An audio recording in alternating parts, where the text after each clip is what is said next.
No one left behind is more than a standard we all live up to. It is a way of life. It is part of our mission. If you or someone you know finds themselves struggling with their mental health, please contact the Suicide and Crisis Lifeline by dialing 988 from your mobile phone or text 838 255 to speak or chat with a qualified counselor.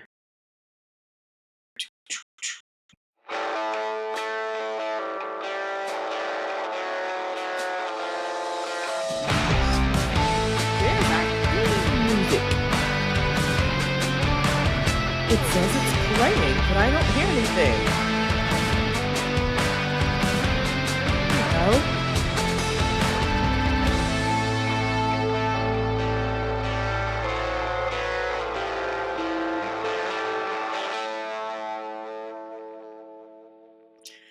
Hey everyone, and welcome to the Run for the Wall podcast. Sorry about the little hiccup there.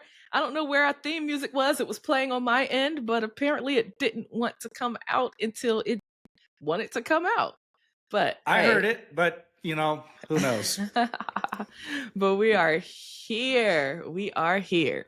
So we are. If this is your first time joining us, I am Hitch, and then my lovely co-host Boots. Hey everyone. Hey. And if this is your first time or you're wondering like what in the world is Run for the Wall, we're the largest and oldest cross-country motorcycle run in support of MIA, KIA, veterans, prisoners of war, and those who are serving right now. And we like to come to this podcast to take our time out to discuss our mission and share things that we can actually do to carry on that mission and continue to show our support. Yeah, absolutely. And this is going to be a little different today. Usually we have a guest, but due to some technical reasons and everybody's got stuff going on. Yeah. It's just me and Hitch today, and we're just going to talk about a bunch of stuff. We're going to freeform it. Obviously, Yeah. I'm wearing my Run for the Wall vest, and we're going to talk about that. And I'm wearing my Run for the Wall hat. And we're going to talk about the meaning of that for those of you who might be FNGs. That's, first time Run for the Wall. We call you FNG. What do you call FNG now, Hitch? Fun new generation. Fun new generation. It's a fun new generation of Run for the Wall riders. That's it. Right? I think that's a good one. I wanted to kind of start off here, like right off the bat, and read our mission statement, because we haven't done that in a while. Okay. In quite a few episodes. And since this one's kind of different, we don't have a guest, we got a little extra time.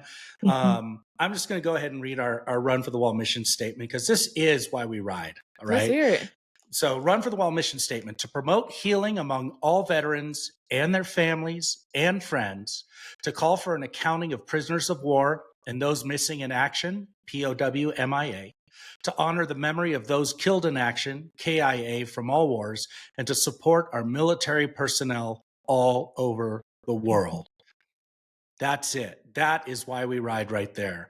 And so everything we do revolves around that mission statement as our central element. And, we are first and foremost a motorcycle event. And we do have some people who follow along in four wheels. And you're looking at one of them, Hitch. Tell us about what you're going to do this year on the Run for the Wall. So this year, I will be leadership support. And I'm bringing along, I'm bringing an FNG. My daughter, who actually, when this episode airs, it will be her 3rd birthday. Woo! So her birthday time flies. It's That's March crazy. 5th. It is crazy. I can't believe it. But yes, so she'll be there with me as a FNG. I'll be leadership support, working along with Ed, who we'll probably have him on before the run. He is the state coordinator for the DC side. And yeah, we'll be doing the I don't want to call it the wrong thing. Not raffle rousing. Yes, raffle rousing. Yeah, it's not like a giveaway.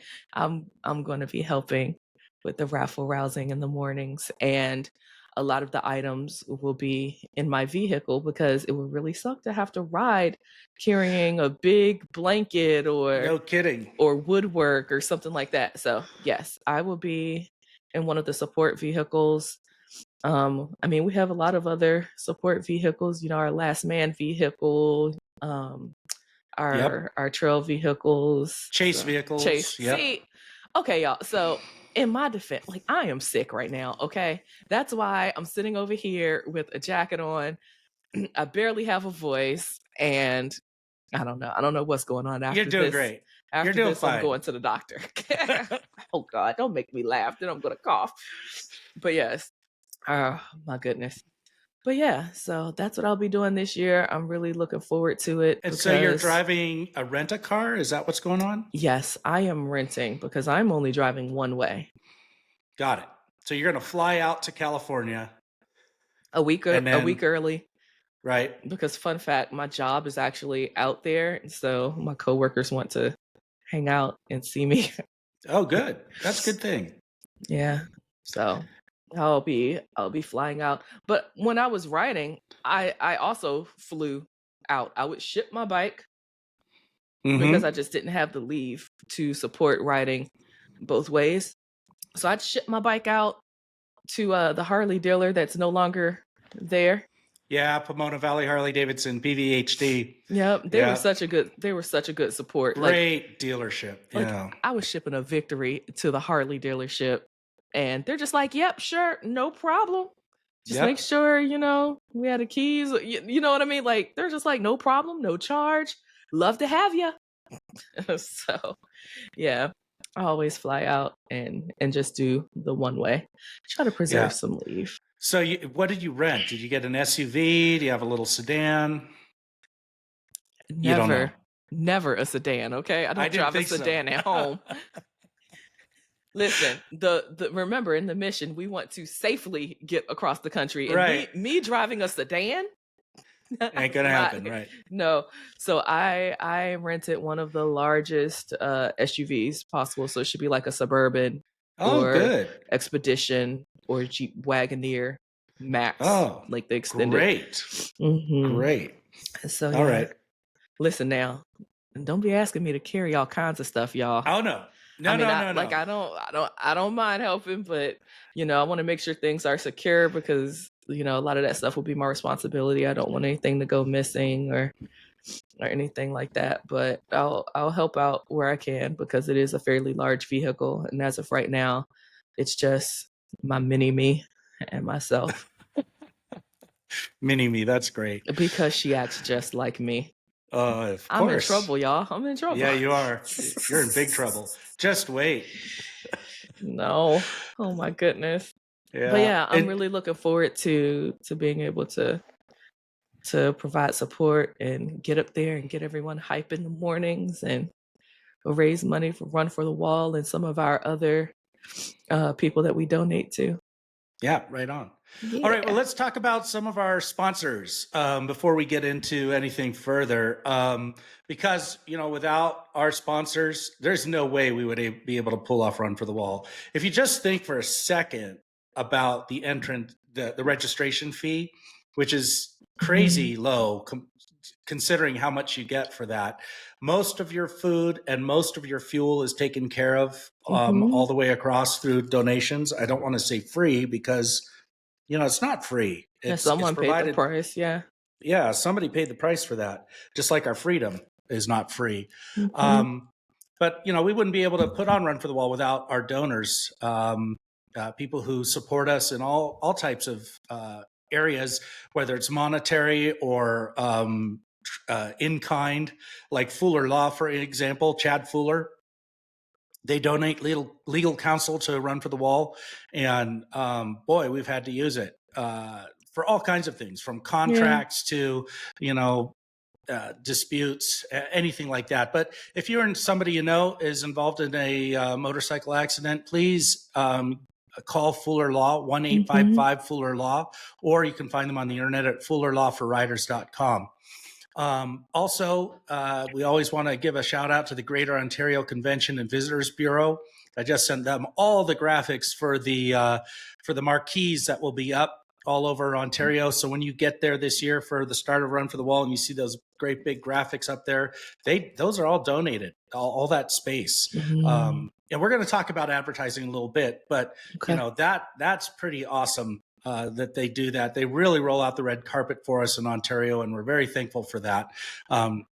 Also, our hydration sponsors, Pepsi and Coca-Cola, they provide, they supply a lot of product free of charge to Run for the Wall that is handed out free of charge to our riders on across all the routes. And then our newest sponsor that we just mentioned, AMSOIL, best motor oil available. I use AMSOIL. I love this stuff. You can order it at amsoil.com. That's AMSOIL.com. Check it out. There's also there's a little advertisement on the homepage of Run for the Wall at RFTW.us. If you just scroll down on that page and click on that graphic, you can go ahead and order AMSOIL. And I know lots of guys on Run for the Wall are AMSOIL dealers. And, if you're interested in that too, check it out. There's plenty of guys on Run for the Wall you can talk to about it across all the routes. And if you didn't see the last episode, Boots actually pulled out a whole line of AMSOIL product. I'm not even being funny. True. Like they have so many different things. So if you didn't see that episode, like what all do they have, Boots? Oh my gosh! If I just look around my garage, gun cleaner, assembly lube, brake cleaner, oil filters. Oh my gosh! You run it in your truck as well. Fluid. I do. I have a Ford F-150, and I run AMSOIL in that. I run it in all my motorcycles, my race bikes included, and they have a wonderful racing oil called Dominator. I've never used it in a street bike, but in a racing application, it works great. And they have specific oils for if you're riding an American V-twin. For if a Harley has 3 different oils you got to add: the primary, the transmission, and the engine oil. And they have specific oils for all of those. And if you ride a metric bike, a BMW, Kawasaki, Honda, Yamaha, Suzuki, Ducati. What did I miss? I said BMW, didn't I? Honda Goldwings. They have oil for all of those, and it is excellent. You can look it up. You can look it up. AMSOIL has passed every test. When they do oil analysis and they take a look at how the engine's performing and what kind of stuff comes out of the oil after it's been run for a while, AMSOIL performs at the highest level across the board. So it's really good stuff, and we're so happy to have them on board. Thank you. And then I also have a few more sponsors from Sandbox route.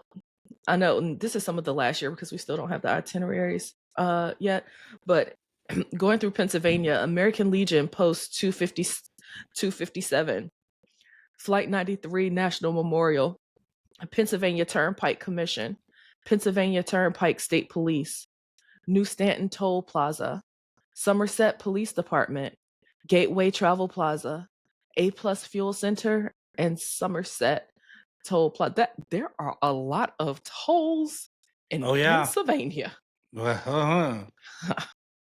And so that's a huge deal because I'm guessing a lot of that is probably donated. Yes. So to put it into perspective, and that's Sandbox route. So thank you to those sponsors. You're struggling, aren't you? I'm fine. I am all fine. All right. So let's get into the why we ride. Are we already there yet? Yes. Oh no, we aren't. You skipped way ahead. I did. I'm sorry. We are at the news and events. Just kidding. JK. Come on now. I'm ready. Okay. News and events. Registration is open now. If you are going on the run, you should be registered. And at the price that it is, if you're just thinking about going on the run, register anyway. If you don't go, consider it a donation. That's right. And right now, regular registration fees. If you're going on a coast-to-coast route, that's the Midway route, the Central route, or the Southern route, $75 per person. If you have a passenger, your passenger must register separately. Okay. And then for Sandbox route, it's $25 per person. So if you do the math and you register for a coast-to-coast plus Sandbox, that's $100 right now. And fees will go up on May 1st.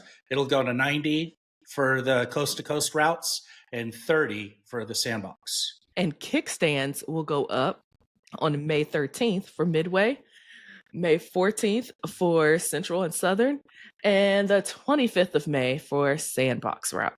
That's right. And while we're at it, I just want to reiterate that Midway route leaves a day early because Yes. they have an outreach day Mhm. halfway through the country. Mhm. But for all you Sandbox and Southern Route riders who are going to be in Ontario, please come out Tuesday morning, May 13th, and let's give Midway route a great send off. Let's do a flag line. Let's cheer. Let's set them on their way properly Absolutely. and honor all those riders who are out there riding to support our mission. Yep. 4 routes, 1 mission. All right, so what do we Absolutely. have updates on hotels? Well, make your hotel reservations now if you haven't. The negotiated room rates are that Run for the Wall has, and the rooms that are blocked off will expire at the end of April. So if you don't make your hotel reservations by the end of April, you're going to miss out on the Run for the Wall rates. There's plenty of rooms available. I talked to someone the other day who is fixing to register, and he said, "Oh, there's no more rooms in Ontario." I said, "Oh, you're kidding me." I checked, and there's plenty of rooms in Ontario. So make those hotel reservations. And I know for a fact that the host hotel still has rooms available. So if you've already made your reservations at some other hotel and you want to be at the host hotel where all the stuff's happening, you can actually change your reservation and make a reservation at the host hotel today. So there you go.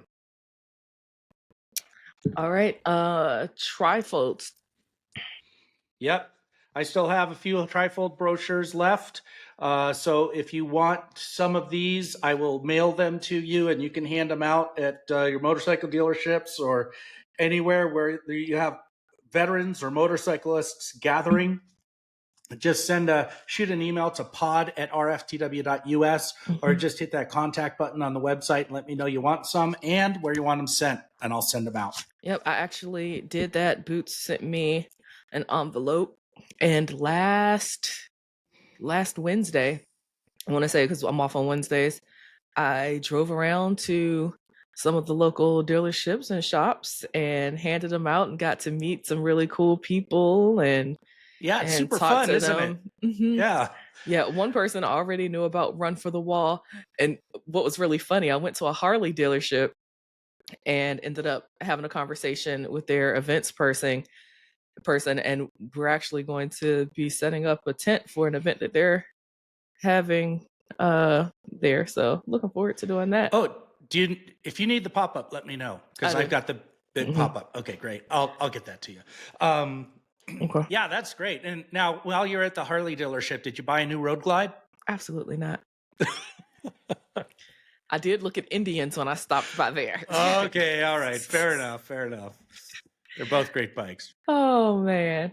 Let's see what else. Volunteer signups. We still have positions on all the routes that are available. If you're looking to step up into a volunteer role, hey, let's do it. Reach out to the route coordinator, assistant route coordinators, or I don't know. You might end up getting a field promotion while you're out there. It happens. Also, the board of directors has an open position. We're looking for a treasurer because Bob, Captain America Nelson, is stepping down. He's served his term, and we do need somebody to step up for that position. It's a lot of fun. So if you're interested, let us know, and we will connect you. And when does that close? Or when is his term over? Share it with the people. His term is over in August. Okay. So that the new term for the next treasurer would start in August. Okay. Yeah. Good and stuff. then Midway's still looking for a few positions. They got a photographer, which is awesome. Yay. They're looking for a sit rep writer. They're looking for promotions. They're looking for medical and merchandise. So if you're going on Midway and you have any interest in helping out, volunteering, please let Ed Brundage know, or you just email us and we will get you in touch with the right people. So, and thank you all so much for being responsive when we do the podcast. You all always end up stepping up in some way, shape, or form. You write to us, you send questions, we get back to you, or, slowly but surely, we see registration numbers going up, or we see volunteer positions getting filled. So thank you all so much. Yeah. We know we're Yeah. doing this for a reason, and that we're actually reaching our Yep. people. So another question that we're getting a lot of is, when will we see the itinerary booklets for all of the routes? So probably April. Um, that's my best guess right now. There's a lot of stuff that goes into those and finalizing them, making sure, because we want to get it right. But if you want to know, for instance, what is the average distance between fuel stops, you can pull up last year's daily itineraries and use it as a kind of a reference. There are some changes on all the routes. Some have big changes, some have little changes. The biggest change is where we're ending in DC. And so that's for But everyone. that's for everybody. Also, where Sandbox will be starting. However, if you just wanted to know, like, okay, maybe I'm riding a Kawasaki Ninja 650R or a Sportster, and I can only go like 130 miles before I'm in the red zone, you can, pull it up, go to the Southern Route Hub and check out last year's daily itinerary, and you'll Mhm. see on average it's about 100 miles. Some are a little more, most are a little less, but on average about 100 miles. Unless you've got like a super hopped up Sportster or some kind of crazy small gas tank on it, you'll probably make it. The Sportster sitting behind me won't, but it's hardly a regular Sportster. But also, if there's ever a question, and I want to make this really apparent, if you're Mhm. riding in the pack or you're riding in any leadership position and you're having a mechanical, or you're out of fuel, or you're just personally out of gas, you're tired or you're hungry or you need to use the restroom, tap your helmet twice and point, look around you, make sure everybody sees that you're going to pull Wait, off. my camera. Yeah, and pull off the highway, go take care of whatever business you need, whether you need food or a bathroom Mhm. or a mechanical or fuel, or just need to just take a break and chill out. You can do that. I've done it, and Mhm. it's totally acceptable. Um, and then you can catch back up with the pack at the next stop. Yep, because Remember, you have the itinerary. that's right. And the pack generally travels about 5 miles below the posted limit. So, even if you pull off for a half hour, they're going to pull off at the gas stop for 45 minutes. You're Mhm. going to catch up. You'll be able to fuel up and still have about 15 minutes to get ready and go. So, Yes, yes. yeah. Prepaid fuel. Yep, prepaid fuel is a few of the routes have already announced the Mhm. prices, and remember, it varies by route Mhm. because each route gets separate donations. Each route has different fuel stops, different amount of people participating. So watch those route coordinator newsletters, and the fuel stickers will be available in Ontario. It's possible that they might be available in advance online, but we don't have any confirmation of that yet. And just keep watching those route coordinator newsletters, and plan on buying one in Ontario. No hurry on that. When you check in, registration check-in team will have them. Awesome. Local meetups, if you're looking to get connected prior to heading out on the run, go to the forum. They have a list of all the local meetups. If you don't have one near you, start one, especially if you know you have Yeah, people close by. No one's opposed to that. that's right. And remember, it's forum.rftw.us. That's how you get to the forum. I get that question a lot too. Do you? Um, I Always do. just go to the Also, website and click on yep. forum. So if you go to the website, rftw.us, and you pull down the connect menu, then there's a link to the forum right there. But we've got meetups in Arizona, and the next Arizona meetup is on March 8th, down So in next weekend. Phoenix somewhere. Yep, So when next this weekend. when this goes up, you'll have a couple of days to. Yep. I'm not sure if I'm going to make that. I'm going to try. I have a race that night in Phoenix, so I might just put my race bike in my truck and go down there and have lunch and then go over to the track. But then there's one in Colorado, Northern California, Washington D.C. area, all over the country. So check it out on the forum. Awesome. All right. Runs to the run. If you're looking for people to to ride out to California with, again, go to the forum, look at the Facebook page, because we do have people who are linking up to head out to California. So Yep, you don't have to ride alone. You shouldn't have to. that's right. Unless you want to. Yeah, I'm just saying you don't Some people have do. to. Right. Yeah. Yeah. And then, of course, route communications, we're using GMRS this year, unless you've been living under a rock and you're in leadership, you should know the CBs just aren't cutting it. The technology's old and the range is low. And so we have moved to a new technology, GMRS, and that is all detailed in great detail, lots of videos and things on the forum. And I know a lot of people asked me about my mount, and I said I was going to have it for this podcast, and I just remembered I'll post it on the forum. I used a Okay. modified rock form mount, and I'm mounting my radio. It's sitting inside of my desk, but I'll lay that out on the forum for everyone. Lots of ways to mount these things. I've seen some really good creative stuff out there, from simple to probably what I'm doing is the most complex, because I made parts and customized parts and all that stuff. But you don't have to do that. It's real easy to get these radios, to get them set up, get them connected to your helmet so you can do wireless. They've got a push to talk button and about a 15-mile range. So it's a Okay. good thing, and I'm glad we're moving in that direction. Awesome. Now, now we've made it to the why we ride. Yes, we have. So I'm going to pull this up real quick. Hang on a sec. There we go.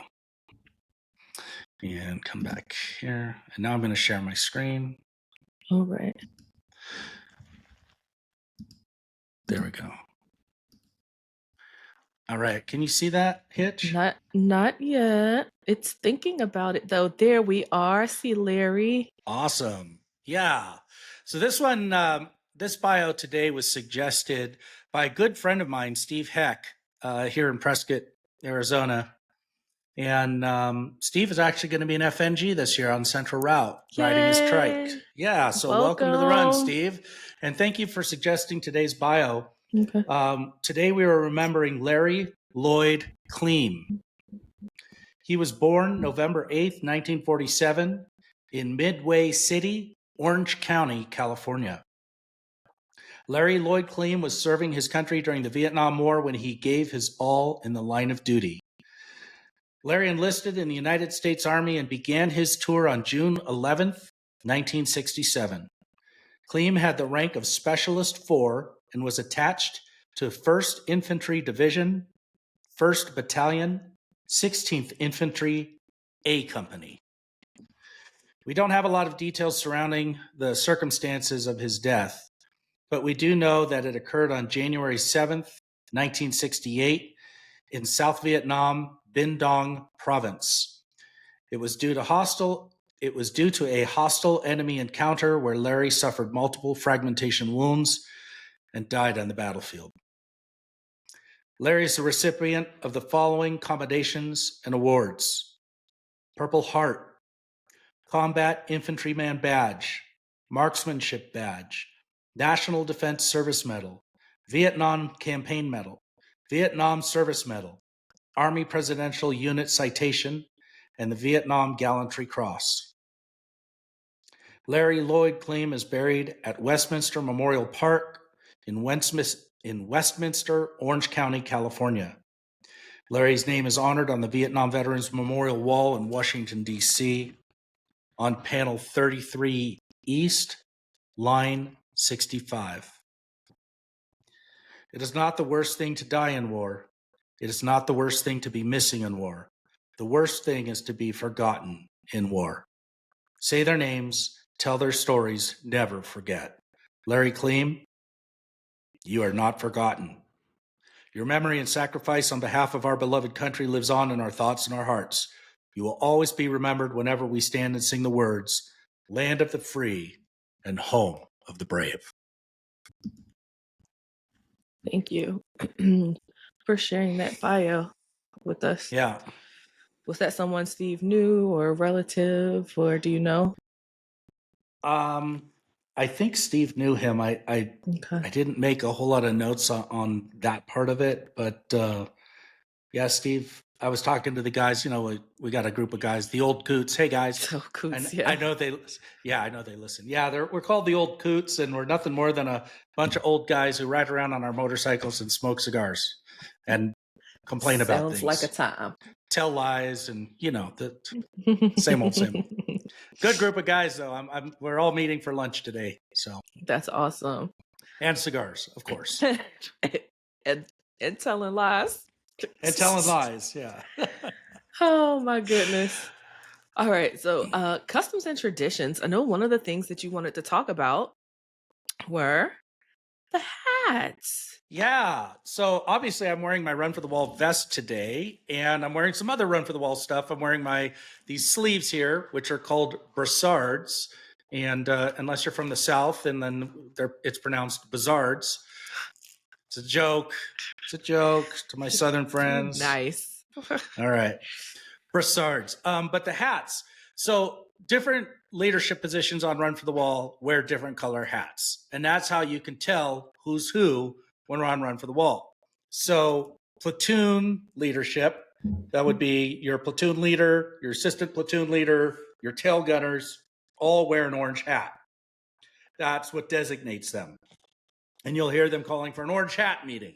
That means all platoon leadership. So, yeah. So that's the orange hat. Also, the red hats, which I'm wearing, are worn by road guards. So let's talk about road guards for just a second. Road guards are responsible for the safety of the run. Also, these brassards, the brassard colors change with the position too. Yeah. So the road guards have the yellow brassards and the orange, red hats. Platoon leadership have orange brassards and orange hats, and so on. So fuel team has yellow hats. Staging team has blue hats. State coordinators have brown hats. Your route coordinator and assistant route coordinator will have black hats. What did I miss? Oh, ambassadors I usually was going to say have. ambassadors. That's kind of like a red, white, and blue hat. It's And real. then It's fancy. photographer falls under leadership, maybe. I'm not sure. I'm not sure. I can't I remember. feel like Sorry, they have a hat. I don't know. But okay, so But you can easily recognize the photographer. They'll be the one with the camera. Yeah. But you'll notice that anyone wearing sleeves. So for FNGs, if you have a question, find somebody who's wearing a colored Run for the Wall hat or brassards sleeves. Ask them the question. They'll if they don't know, they can probably help you find somebody who does. Right. Road guards are responsible for getting the pack safely across. All right. If a road guard asks you to do something, please don't argue. Just do it. If he says put your bike on his kickstand and step away from the bike, just do it. If he says park here or don't park here or move over there, just, there are lots of stuff going on. There's lots of moving parts. Road guards are in communication. We have, even when we're on the ground, we have our radios with us. And sometimes, we'll get a comm that says, hey, I need all the bikes moved out of this corner of the parking lot. You may not understand why. You may not agree. Move it, do it, and let's argue about it later. Yep. You can always talk about it later, or if a mistake was made, then it can be adjusted. Shortly thereafter. Another thing, while I'm on the topic of road guards, is when you're riding in the pack, you will notice that all the freeway on-ramps are shut down as the pack comes by. Also, when you get into town, intersections and stop signs are blocked so that the pack can move through as one unit. In most cases, it's the road guards or road guards working with local law enforcement officers to control the roads so Run for the Wall can go through. But remember, when the road guards pull off on a freeway and block an on-ramp so the pack can go by, as soon as that last man vehicle passes that road guard who's on the on-ramp, that road guard has to accelerate his motorcycle back up to speed, get through traffic, and then pass the pack to get back in line to do some more road guarding. Mhm. So the point of this is when you're riding in the pack, whether you're in the number 2 lane, most of the time you will be in the number 2 lane, please stay in line. Do not weave over that zipper line. Do not get over the fog line. In most cases, a road guard will not pass the pack on the fog line. That's in the right, on the safety margin on the right. That is an extreme case. We don't do it. Police don't like to do that. We certainly don't like to do it because there's so much clag over there. You could pick up something and get a puncture. But Mhm. stay in line and make sure you give those road guards plenty of room, because it is, normally we're going faster than the pack is going, and we're going to be on the left side of the lane, but we are going to be going at a higher rate of speed. And, it can be a little bit, it could get a little scary sometimes if, as a road guard, you're coming up on that number 1 lane, the pack's in the number 2 lane, and somebody will lose concentration or weave a little bit off and Mhm. over that zipper. We just don't want to have an incident. So Right. really maintain your lane position is the whole point of this here. The other thing that road guards will do is a tighter pack is a safer pack. Mhm. And remember, we're blocking these on ramps, and some of the time when we block cars, regular citizens, they may not They're know what not the heck is, yeah, they don't know what the heck is going they're on. like, "Who are you? What are you? Why are you stopping me from going?" Exactly. So that's why when you're riding in the pack and a road guard comes up next to you and he scooches you forward, that's because we want a tighter pack so that we're holding those freeway on ramps for a shorter amount of time. Mhm. That just keeps us safer. It keeps, it keeps the traffic moving faster. We keep people's tempers at bay. So really, when a road guard comes up and he tries to scoot you a little forward, we're not ever going to put you in a position where you're in danger, but we do need to get that pack tighter, especially as we move further and further east. So we'll be kind of easy on you the day 1, Mhm. right? As we're getting through California, we'll kind of be easier. Day 2, we're going to start moving you closer. Day 3, tighter. Day 4, tighter. And by the time day 5 goes, you won't know whether that will all fade away, and you're going to be comfortable riding in a tight Right. formation.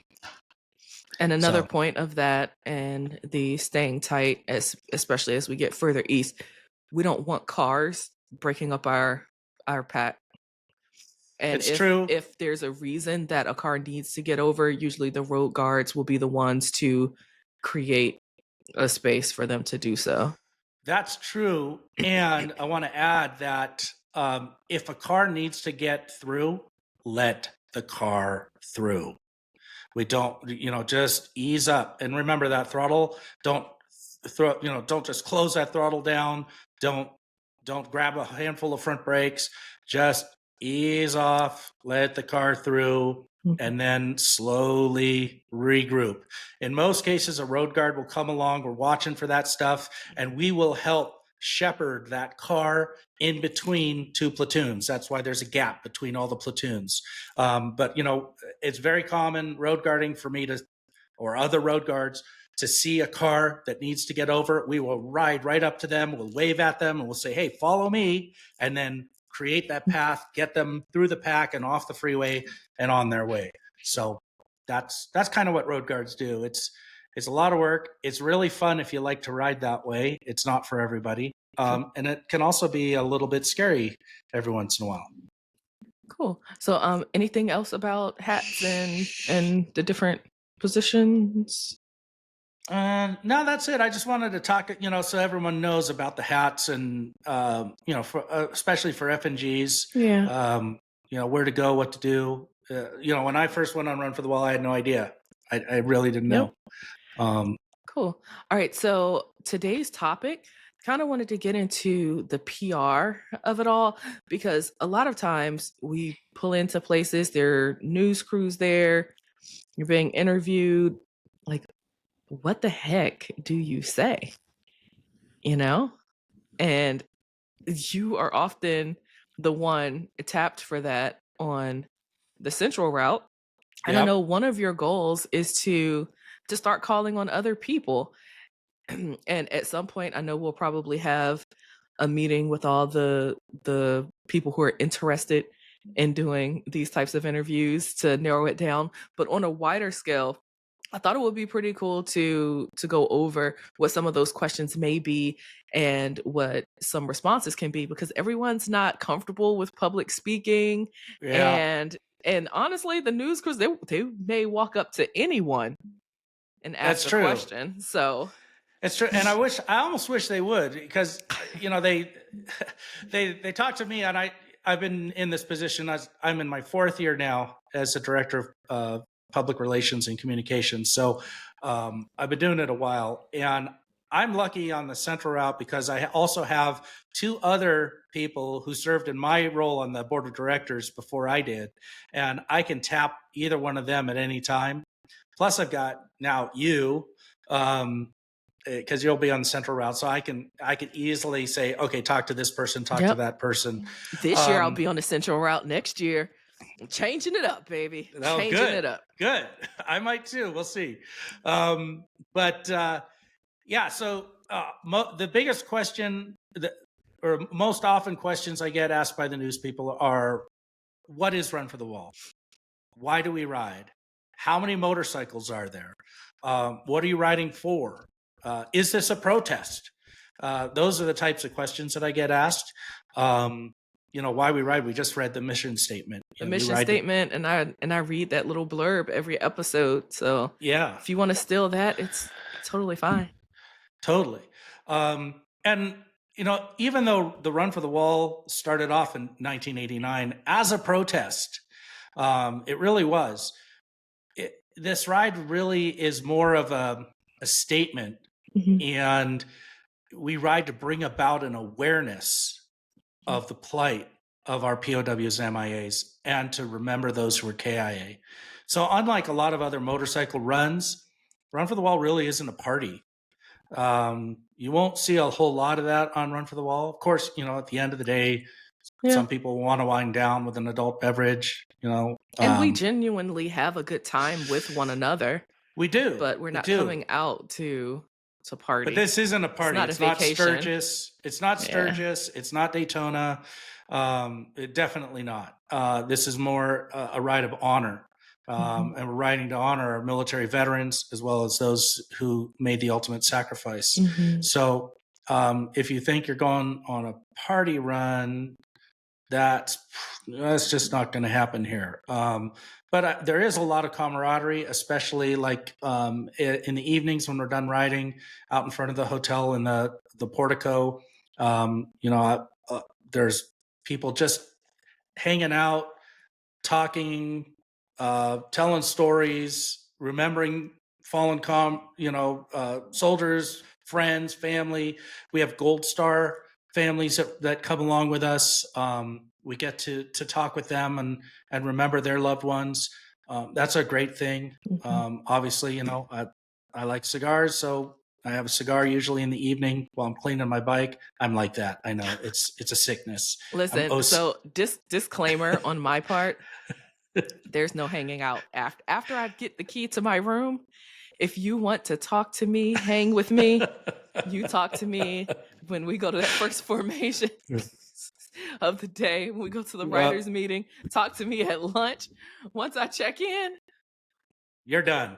Yes, yes, because they are long days, and some days are harder than others, physically and emotionally.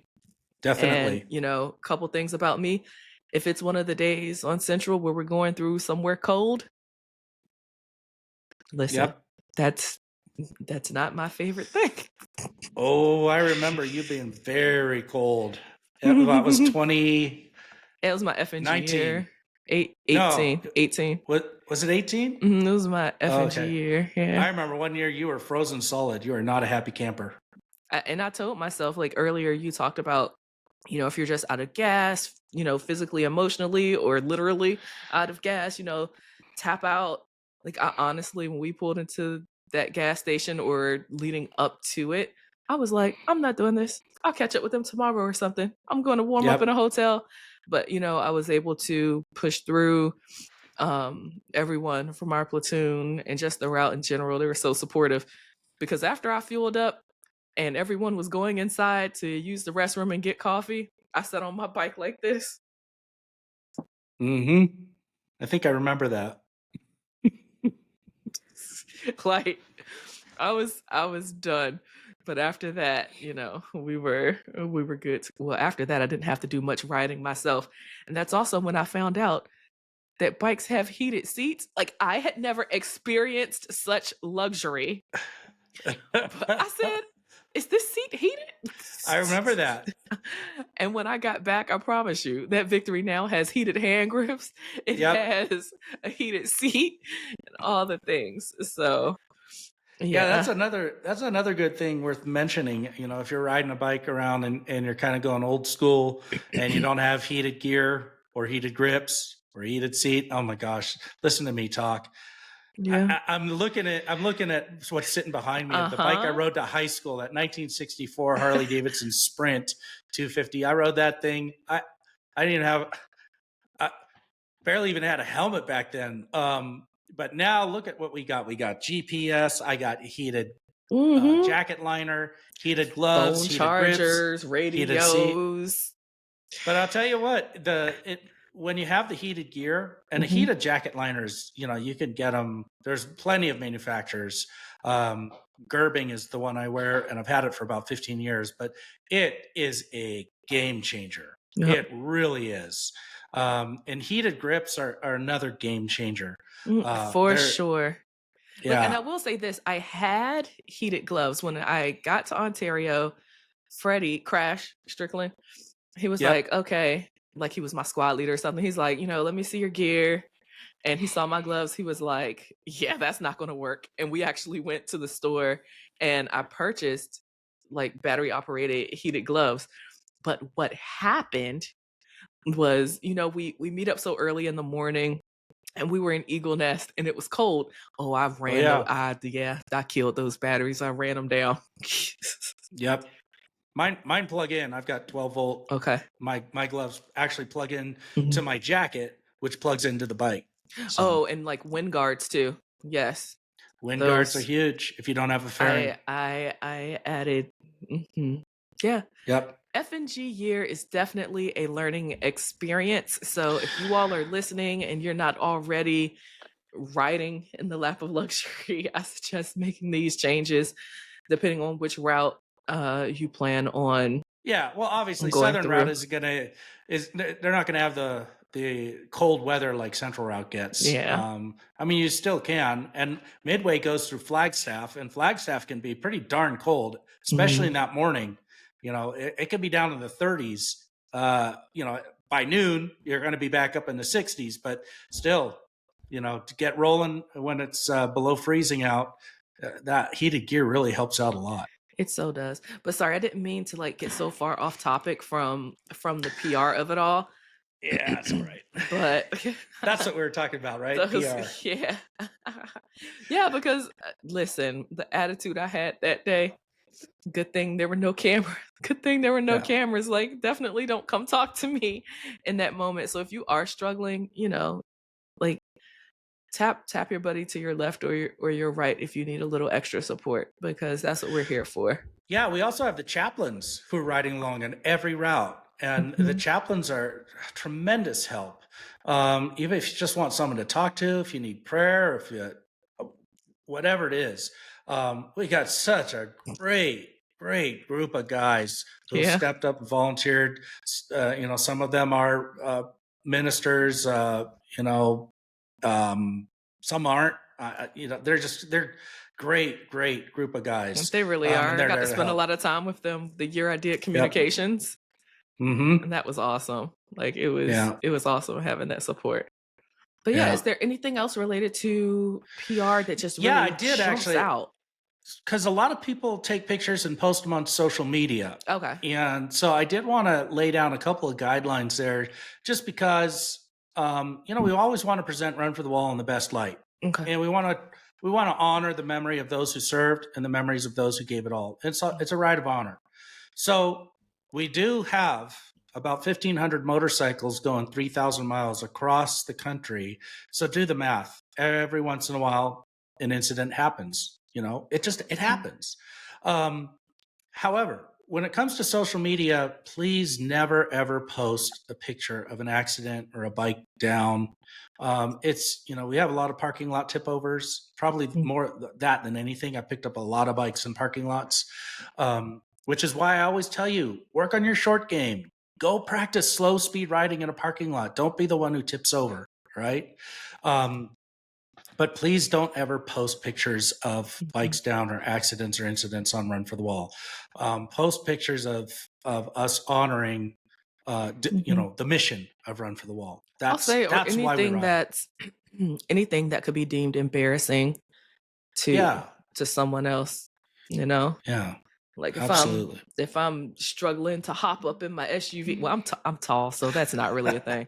I'm 5'8", but let's say you catch me trying to hop up in the SUV, or someone's struggling to get on or off their bike.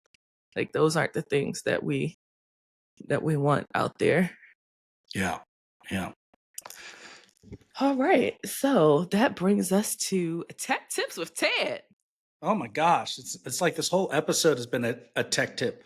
This is funny. That's true. Do you have an actual tech tip set aside, or I do we do. just want to roll with it? Okay. No. What do you have? I wrote down a couple things here because I was Sweet. just kind of thinking about, this morning I was thinking about, road guarding because I wanted to wear the brassard so people could see in the hat, whatever. Okay. But one of the things on Run for the Wall, and this is for all riders, because I have seen experienced platoon leaders do this. When we're pulling through a construction zone on the highway, and especially when we're pulling off the highway to fuel up, or when we're pulling in at the end of the day, or for lunch stop, for dinner stop, highway pegs up. The highway pegs that you fold down with your feet and you put your feet out, knees in the breeze, all that. And Those knees in the highway breeze. pegs, knees in the breeze. Those highway pegs are brutal on our fuel team. Oof. When you pull in, we are in such tight proximity, pulling up to the fuel pumps and then pulling away from the fuel pumps. And those fuel team crew members are standing there manning the pumps and helping all the riders get fueled. And I have seen more than one fuel team member get hooked by highway pegs. And it's so avoidable. So if you're going to use your highway pegs, please fold those puppies up whenever we're slowing down to go through a construction zone, because sometimes the road will narrow and we have to tighten up. You don't want to hook another rider and risk a fall. And especially when we're pulling into those fuel pumps, fold those puppies up so you can get in and out and not take down a fuel team member. Because, knees are, they're important, and you can't just go buy a new one on Amazon yet. Right. Right. So, And then, second part of my tech tip, and this is one I've been wanted to talk about for a while, and it kind of along the lines of go practice in a parking lot, but this is taking that parking lot practice to the next level. Okay. So most of the bikes we ride today have ABS brakes. Most modern bikes, almost every single one across the board, Indian, Harley, Honda, BMW, Kawasaki, all of them pretty much come with ABS brakes, anti-lock brakes. That means when you get in deep into those brakes, instead of skidding, the brakes are going to pulsate and not lock up. But here's the point. Do you know what that feels like? It's really important to understand how the bike feels when you get into the ABS. So, and only do this with proper safety gear on, in a parking lot, in a safe environment where it's controlled. Get your bike up to 30 miles an hour and brake to the point where your ABS engages and you can feel what that feels like, so that when you're in that panic situation and your ABS engages, it doesn't surprise you. And then you wind up on the ground because you're like, what the hell is going on right now? I've never experienced this before. It is a different sensation. I've gotten into ABS many, many, many times. And I frequently do that when I go out to practice at least once a month in a parking lot. And I always, one of the things I'm doing when I'm warming up is, scrubbing the tires, going back and forth, getting loosened up. I'll get that front ABS going. I'll get the back ABS going, just kind of learn what that feels like. And then the next part of that, this is advanced stuff here. You might even want to do it at a Ride Like a Pro training course or an advanced training course like the Yamaha Champ School street course. But sometimes you'll be riding on the street, because we're all riding on the pavement here, and something happens. You have to go off road. Maybe you have to go into some wet grass. You know what that's like, Hitch, right? Who, me? Uh-huh. I don't know what you're talking about. Or some gravel or some dirt. It's important to understand how to ride the bike under those circumstances. So, that's something. Stick your landing. And how to stick your landing. But yeah, if you find a place, again, you have to be real careful about doing this, unless you go to, one of the schools I mentioned, like Ride Like a Pro or Champ School, Yamaha Champ School. But you find a place where you can actually run off the pavement and into the dirt or into some grass and feel what the bike handles like when you don't have maximum grip. Right. Because there's a lot of stuff you can do. You don't necessarily just have to fall just because you go off the road. I've gone flying off the racetrack at really fast speeds into the gravel, through the grass, through the desert, through the dirt, and still saved it. Well, that's a racing situation. Yeah. That's extreme. I haven't actually unintentionally gone off road on a street bike in a long, long time. I tend to now at this age, I ride a little more conservatively, even on the racetrack, which means that equals slower. Yeah, I ride at a fun pace, even when I race now, just because I want to ride within my own limitations. I don't have the reflexes I had when I was young. I don't have the body. I don't heal as fast, but I still enjoy the thrill of competition. And I love that discipline of road racing and flat track racing and supermoto. But the point is to understand, what is that bike going to do when you don't have maximum traction, when you get off the line, when you get out into the dirt, onto some grass? How can you save it? What does it feel like? What does the ABS feel like? All these things are important to do beforehand, so that you're prepared for anything, because anything can happen, and it usually does. That's right. And that's today's tech tip with Ted. Thanks, Ted. And spread the word to people who may be on Run for the Wall and don't listen to the podcast, or people that you just ride with who aren't on Run for the Wall, because those are awesome tech tips. All right, so moving on to our listener letter. We have a letter from Rich. Now, we don't want people in your business, so we're not putting your last name out there. That's for sure, especially because of the content of the letter. Topic. Yeah. All right. I'm an FNG, and I've been watching the podcast for information. So far, I've enjoyed them and have definitely learned a few things. My question concerns firearms on Run for the Wall. Is it acceptable to carry concealed if you have a permit from your home state? I don't feel like this is a situation where it's better to ask for forgiveness than permission. Many people I know carry, and I just wanted to know and ask about the official policy. I don't want to get in trouble in California, Nevada, or Illinois as we pass through. So I know I responded, and you also responded via email, but we wanted to bring this question to the mass. So I wrote out my answer, and I copied and pasted in front of me, just so that I don't miss anything, and I don't misstate anything. But honestly, I get asked this question a lot. So as far as Run for the Wall is concerned, concealed is concealed. Okay. That being the case, just as I'm sure all law-abiding firearms owners are aware, and those who have, concealed carry permits, please make sure to abide by state and local laws pertaining to your specific permit. Okay. And your permit's limitations and restrictions. So unless you have, let's just say, for instance, an HR 218, which is a specific type of permit, you can look it up, HR 218. Most people don't. Okay. Most people have a standard state issued home state CCW. Okay.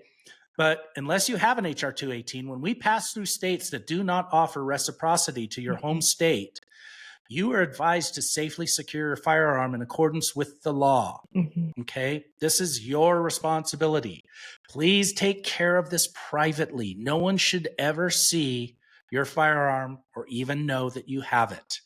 Okay? So that means if we're going to go through the state of Illinois, know that beforehand. So in the morning, you can take care of that business privately in your hotel room and secure that in a proper locked box in a proper manner. Take care of it and nobody sees it. Okay. Also, it's really important to note that on many of the routes, we stop at federal facilities like VA hospitals or state capitals, memorials. So please be acutely aware that carrying concealed in a federal building in most cases is strictly prohibited. So you'll need to plan ahead. Again, look at the daily itinerary and know where we're going. And each route's different, okay? So that you don't risk being in a restricted area unlawfully. Okay, so you have some choices to make there. If you are going to carry concealed, remember, this is a tremendous responsibility. We're not telling you not to. It's the Run for the Walls official policy is concealed is concealed. Just make sure you're following the law. And I would say if you're not sure where you have or reciprocity, there is a website that I use, the usconcealedcarry.com. Yep. Because like for me over in this area, like I have Maryland, DC, Virginia, Utah, like, and so it also allows you to plug in the multiple concealed carry licenses that you have so that you can see, and it'll kind of highlight a map with colors like, oh, you're good here, you're not good here, but do your research in depth, right, and make sure that and that website you mentioned, the USCCA, they also have an app that I have on my phone. Oh, cool. And because these laws change, sometimes they change daily. Different states will change their laws, but this updates in real time. And so if you put in, for instance, if you have a home state and you have like a non-resident state, you can put those in and it will show you exactly what states you're restricted so that you can take appropriate action when you enter that state and not jeopardize breaking the law. Right. All right. I hope that answers your question. And anyone who was wondering the same. Yeah, he's gonna call it. And anyone who was wondering the same. Yeah. Hope that helps. Anything else you have for this episode? That's it. That's all I got. I'm just really excited for May. I keep looking at the calendar. I'm ready to go. I tell you what, I want to get out there. I want to see everybody again. I want to, suit up. I put my vest on this morning. I'm like, oh man, I'm ready. But ready to roll. Until we make it out there, if you have more questions or you need more information, then definitely head over to the Run for the Wall website, www.rftw.us, and connect with us, send us your experiences, questions, comments, we're here. Yep. And that's at pod at rftw.us. Yeah, that's our email. So if you have any questions or anything you want us to address, just let us know. So until next time, Boots. How far are we going? All the way! Bye, y'all. All right, bye.